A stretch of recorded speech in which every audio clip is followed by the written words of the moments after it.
Shalom, Shalom, shalom. Bienvenue à Happy Family. Dans notre précédente vidéo, nous avons parlé de l'équilibre spirituel.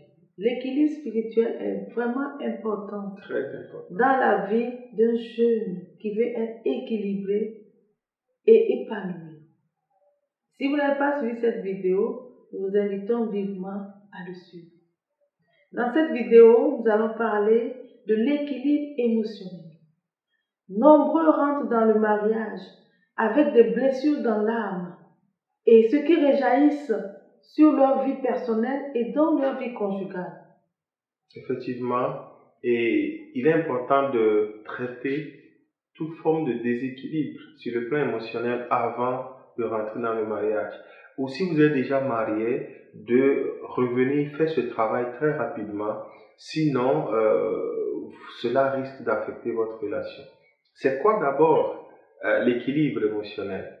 L'équilibre émotionnel, c'est l'état de celui qui est stable sur le plan émotionnel. C'est celui qui est capable de contrôler, de gérer ses émotions et non le contraire.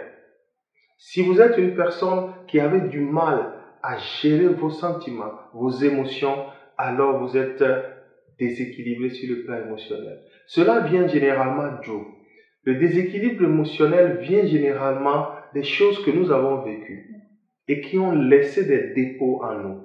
Et ces dépôts sont laissés dans notre âme. Nous avons peut-être été blessés, nous avons subi des déceptions, nous avons subi du viol, nous avons subi de l'abandon, du rejet, et toutes ces choses vont laisser des dépôts en nous.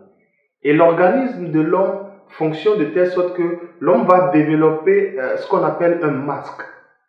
Et ce masque sera cette attitude de cette personne pour éviter désormais de subir les mêmes événements ou les mêmes difficultés qui ont entraîné ce dépôt. Je vous donne l'exemple. Si vous avez été sujet à des critiques récurrentes dans votre famille ou dans votre entourage et que cela vous a profondément blessé, à un moment donné, vous allez développer une attitude contre toute forme de critique. Et vous n'allez plus aimer que quelqu'un d'autre vous critique et cela va rejaillir sur toutes vos relations. Celui qui, par exemple, a été sujet à du rejet, cette personne va développer une forme de colère, va développer certaines attitudes qui vont, pour lui, le protéger contre d'autres formes de rejet. Mais malheureusement, cette attitude ou ce masque va affecter ses relations et va détruire tout autour de lui. Et il y a beaucoup qui sont mariés avec ces déséquilibres, ces blessures intérieures, comme on a l'habitude de les appeler, et qui fonctionnent en fait avec les masques, croyant que tout va bien, alors qu'ils sont en train de blesser en retour leur partenaire. Croyez-moi, celui qui est blessé, blessera.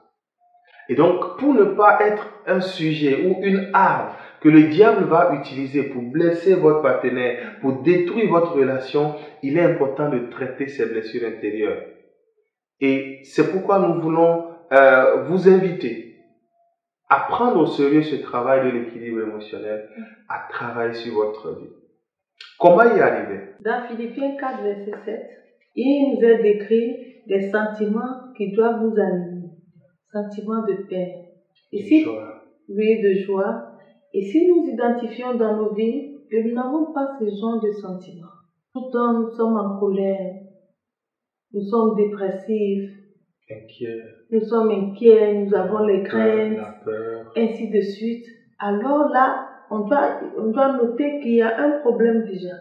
Donc, il est important, pour pouvoir travailler sur l'équilibre émotionnel, d'identifier des problèmes que nous avons dans notre vie personnelle ou dans notre relation ou bien dans notre vie conjugale.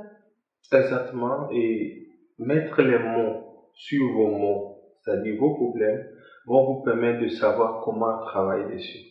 Une fois que vous avez identifié les sentiments qui sont, entre guillemets, anormaux, qui ne devaient pas vous animer et qui vous animent actuellement, vous devez décider d'aller de l'avant.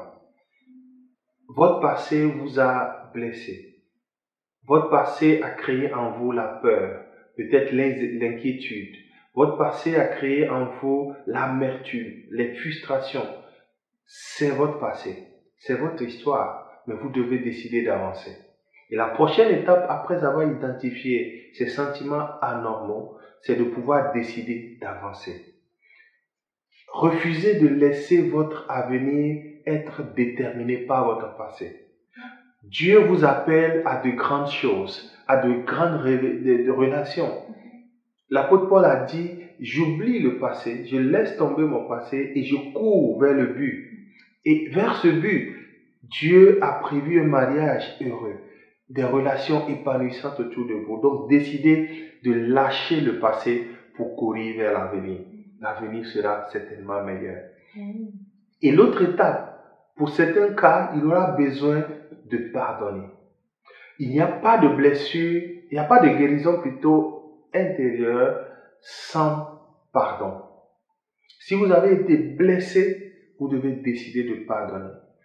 Pardonner, ce n'est pas un aveu de faiblesse, mais pardonner, c'est beaucoup plus une force. C'est votre décision de lâcher la personne qui vous a offensé pour être vous-même beaucoup plus libre et avancer vers votre destinée.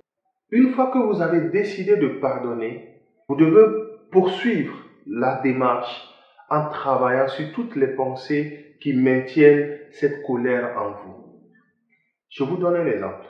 Vous avez été sujet à un viol et cela a laissé de la haine contre les hommes, par exemple. Une fois que vous avez décidé de pardonner votre agresseur, vous devez changer la mentalité qui vous dit que tous les hommes sont des violeurs, sont des destructeurs de vie, ainsi de suite. Vous devez décider de changer. Et comment y arriver? Vous avez à utiliser la vérité de la parole de Dieu pour changer de mentalité. Et à partir de là, vous définissez une nouvelle normalité pour vos sentiments. Si vous ressentez la peur, vous devez dire à votre âme, à votre esprit que ce n'est pas normal. Et ce qui est normal, vous devez dire, selon le passage que nous avons proposé de Philippiens 4, je dois être en paix, je dois être sans inquiétude. Et une fois que vous allez définir toutes ces choses-là, vous verrez progressivement que vous allez acquérir cet équilibre émotionnel et être beaucoup plus à l'aise dans vos relations, dans vos amitiés, dans l'amour également, et bâtir un foyer solide.